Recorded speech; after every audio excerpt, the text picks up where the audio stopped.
Good morning children. Today we will learn unit 7 part 2, that Sundri. It is story. Okay, page number 80, all of you open. Sundri was a big red, white and blue kite. When Bobby made her, he smiled at him. सुंदरी क्या है? तो सुंदरी एक big red means लाल, white means सफ़ेद and blue means नीले, ये तीनों colour मिला के जो बनती है वैसी वो काइट है.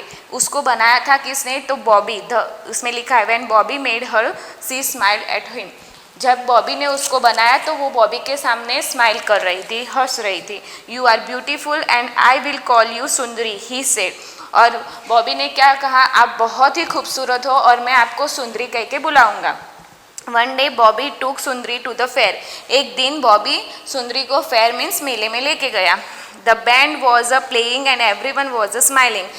द बैंड वॉज प्लेइंग मतलब वहाँ पे गाना जो बोलते हैं ना, म्यूज़िकल संगीत की जो मंडली होती है, हमारे यहाँ पे भी हम लोगों को पता है ना, नवरात्रि वगैरह में या किसी की शादी होती है या कुछ छोटा मोटा फंक्शन उसमें होता है तो नॉर्मली बैंड जैसा थोड़ा बहुत तो हो ही जाता है, गाना बजाना वगैरह ना. तो उसको जो ऐसे गाने बजाते और खेल रहे होते हैं उसको वो गाने वाली मंडली को बैंड बोलते हैं. Everyone was smiling, सब लोग हंस रहे थे. A merry-go-round was playing a happy little tune. और जो मैंने इसके अगले चैप्टर में हम लोगों ने मैरी गो राउंड वाला पढ़ा था. तो मैरी गो राउंड था जो मतलब हम लोग मेले वगैरह में जाते हैं तो जो स्विंग होता है, मतलब झूले होते हैं ऐसे गोल गोल घुमाते हुए, उसमें एक हल्की सी मस्त ट्यून बज रही थी जो मतलब नॉर्मली वो म्यूज़िक सारी गेम्स में होता है तो वो बज रहा था. It was a carrying lots of boy and girls round and round on its wooden animals. मतलब वहाँ पे जो वो मैरी गो राउंड चक्कर ऐसे गोल गोल घुमा रहा था, राउंड एंड राउंड मतलब गोल गोल घुमा रहा था. वहाँ पे बहुत सारे लड़के, बॉयज़ एंड गर्ल्स वहाँ पे इंजॉय कर रहे थे. जो वो वुडन के एनिमल्स बोलते हैं ना, जो मैरी गो राउंड होता है उसमें आप लोगों को पता है कुछ हॉर्स होते हैं, कुछ एलिफेंट्स होते हैं, ऐसे वुडन के जो एनिमल्स होते हैं ना उसमें सारे बच्चे बैठ के उसको गोल गोल घूम के इंजॉय कर रहे थे. Bobby looked for an open space where he could run and fly his kite. Sundari look too. Bobby देख रहा था कि इधर उधर कहाँ पे भी ओपन स्पेस मतलब खाली जगह मिले तो वो अपनी सुंदरी मतलब जो काइट है उसको लेके जाना चाहता था ताकि वो काइट को फ्लाई करा सके, उड़ा सके. सुंदरी भी वहीं देख रही थी open space. Out in the grass ran Bobby holding up his kite as high as he could. एक जगह पे उसको मैदान जैसा दिखाई दिया. उसमें क्या देखा उसने? देखो यहाँ पे फर्स्ट ऑफ ऑल आप लोगों को ऐसे दिखाया कि वो काइट बना रहा है, बराबर, जिसमें उसने रेड, वाइट एंड नीला मतलब ब्लू कलर किया हुआ है. फिर उसको बनाने के बाद उसने उसका नाम रखा. Next is open space. ये देखो गार्डन जैसा है, नीचे ग्रास है, वहाँ पे उसको खाली जगह मिली ताकि वो वहाँ पे जाके उसको उड़ा सके. Okay. Out in the grass ran Bobby holding up his kite as he could. मतलब वो जितना होल्ड कर सकता था उतना उसने होल्ड किया ताकि काइट ऊपर फ्लाई कर सके. Puff the wind came along. Sundari started to fly up but she could not go very high. मतलब सडनली वाइंड मीन्स पवन बोलते हैं ना, एयर, हवा शुरू हो गई और सुंदरी फ्लाई करना शुरू करने लगी, लेकिन वो ज़्यादा ऊपर तक नहीं जा सकी. A little dog was holding on her long tail. जो यहाँ पे आप लोगों को डॉग दिख रहा है तो वो क्या कर रहा था? उसकी जो लॉन्ग टेल, पूंछ बोलते हैं ना, वो उसके मुंह के अंदर पकड़ के रखा था ताकि वो ज़्यादा दूर तक नहीं उड़ पाए. It was in his mouth. उसके मुंह में पकड़ के रखा था. Bobby should the dog away. Bobby ने कुत्ते को चिल्लाया ताकि वो वहाँ से भाग गया. We will try again Bobby said. Bobby ने सुंदरी को क्या बोला? हम लोग वापस से एक बार ट्राई करेंगे. This time Sundari lift up in the air. She tugged hard. Oh how she wanted Bobby to let go of her string. दूसरी बार क्या हुआ? Sundari lift up in the air. Sundari वापस से ऊपर जाने का ट्राई किया. Passed away. Lift means passed away. और जो बोलते हैं ना, उसको जोर से खींच के रखा था बॉबी ने. उसकी जो स्ट्रिंग मतलब उसकी जो थ्रेड होती है उसको जो एकदम हार्डली पकड़ के रखा जाता तो वो उड़ नहीं पा रही थी ऊपर तक. Bobby had to let go her. मतलब बॉबी सोच रहा था कि मैं उसको जाने दूँ, तो फिर उसने छोड़ दिया।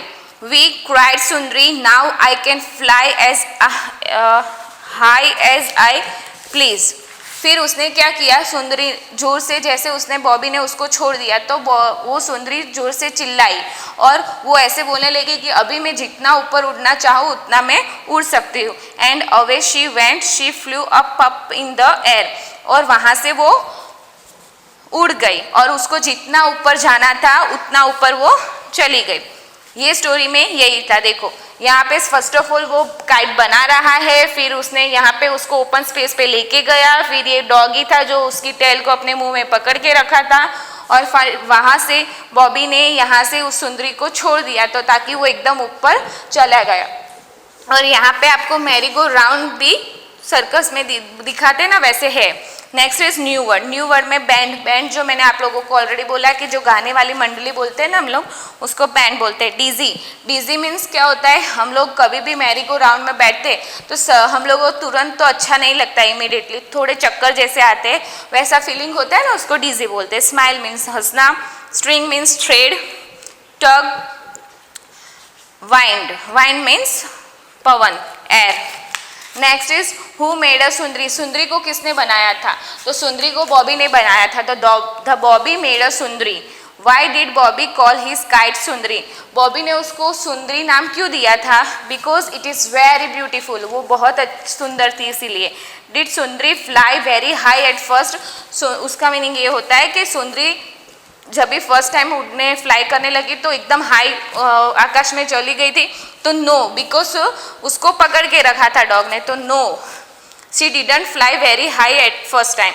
What made Sundari it really happy, Sundari ज़्यादा खुश कभी हुई जब भी उस बॉबी ने उसको छोड़ दिया और वो अपने हिसाब से डायरेक्शन में ऊपर वेरी हाई इन स्काई जाने लगी, तभी उसको अच्छा लगा।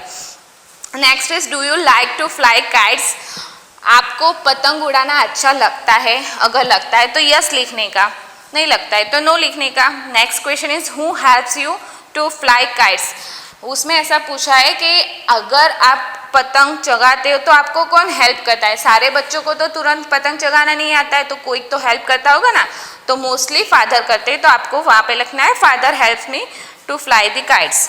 Next one is take the objects you need to fly a kite and colour the kite. Okay, यहाँ पे आप लोगों को बहुत सारी सामान दिया है, जैसे स्टिक है, रोलर है, ग्लू है, पेयर्स ऑफ एक्सेसरीज है, बास्केट है, पेपर है और बॉल है, और एक काइट दी हुए है। तो ये काइट को कलर करना है, और ऐसा पूछा गया कि ये सारा सामान है, उसमें से कौन सा सामान आप लोगों को काइट बनाने के लिए चाहिए। हम लोग स्कूल में होते हैं तो मकर संक्रांति के टाइम पे हम लोग काइट बनाते हैं स्कूल में, लेकिन ये टाइम पे नहीं है तो आप लोग घर पे बनाना। ओके, तो कौन सा सामान चाहिए, एक तो स्टिक चाहिए, रोलर चाहिए, ग्लू चाहिए, पेयर्स ऑफ मतलब सीजर वगैरह, और फिर एक स्टिक बोलते हैं ना स्ट्रॉ जैसा होता है जिससे हम लोग हॉल्स वगैरह गिराते हैं उसके अंदर। बास्केट नहीं चाहिए, पेपर चाहिए, बॉल भी नहीं चाहिए, जो चाहिए उसको टिक करना है राइट करके। और यहाँ पे जो दिया हुआ है उसको ट्रेस करना है, डॉटेड लाइंस को ज्वाइंट करना है। नेक्स्ट, यहाँ पे look at the picture and tell the story in your own words. ये जो पिक्चर दी हुई है ना आप लोगों को, वो पिक्चर देख के अपने वर्ड्स में एक स्टोरी बनानी है। तो आप लोग बना सकते हो, नहीं बना सकते हो तो कोई बात नहीं, मैं एक्सप्लेन कर लेती हूँ। देखो यहाँ पे क्या है, एक लड़की है, वो रेनी सीजन में बाहर निकली हुई है, तो वहाँ पहले मैं आप लोगों को स्टोरी बता देती हूँ, फिर इसको हम लोग रीअरेंज करते हैं। ओके, एक लड़की है जो अम्ब्रेला लेके घर के बाहर निकली है रेनी सीजन में, और सडनली वाइंड शुरू, मतलब एयर पवन शुरू हो जाता है, तो उसकी वजह से बारिश आने लगती है। तो बारिश आती है तो वो छाता लेके जाती है, तो फिर छाता को ऐसे अम्ब्रेला को खोल देती है और वो रेनी मतलब मॉनसून सीजन को एंजॉय करती है। लेकिन वहाँ पे सडनली एक क्रो आता है, कौवा बोलते हैं ना, वो आता है। देखो इसमें दिखाया है ना, वो कौवा आता है, तो वो कौवा आता है ना, तो वो क्या करता है, उसके हाथ में से वो अम्ब्रेला को लेके चला जाता है और वो अम्ब्रेला अपने पास रखता है, और उसी अम्ब्रेला का वो क्या करता है, अपने दोस्तों के लिए या अपने बच्चों के लिए नेस्ट के तौर पे यूज़ करता है, ताकि देखो यहाँ पे उसके फ्रेंड्स बोल सकते हैं या उसके बच्चे, जो ऐसी अम्ब्रेला उल्टी करके उसको नेस्ट के तौर पे यूज़ किया है ताकि सारे उसमें रह सके और पानी से बारिश से बच सके। तो ये एक स्टोरी थी। देखो इसमें अलग अलग वर्ड्स दिए, हम लोगों को वो सेंटेंस को अरेंज करना है। इसमें first word is a wind blows, मतलब हवा शुरू हो गई थी। It is raining, rainy season का टाइम था। तो फर्स्ट सेंटेंस आएगा इट इज़ रेनिंग। सेकेंड आएगा the girl has an umbrella, जो लड़की थी उसके पास अम्ब्रेला थी। थर्ड आएगा अ वाइंड ब्लोस, मतलब हवा शुरू हो गई थी। फोर्थ आएगा the crow flies away with her umbrella, मतलब वहाँ से सडनली क्रो आया और उसकी अम्ब्रेला उसके साथ लेके गया। The umbrella Hanks from tree, उसने अम्ब्रेला को हैंग्स किया, ऐसे ट्री पे लटकाया। The umbrella is now the nest, तो वो अम्ब्रेला अभी उसकी नेस्ट हो गई है, अभी अम्ब्रेला को वो खुद यूज कर रहा है। और यहाँ पे जो वर्ड्स दिया है उसको ट्रेस करना है और ज्वाइन करना है। यही वर्ड्स है जो हम लोगों को ये स्टोरी में बताए गए हैं, वही crow girl nest, crow girl nest tree wind, और इसके स्पेलिंग आप लोगों को लाउडली बोलना है। ये थी story. Thank you very much.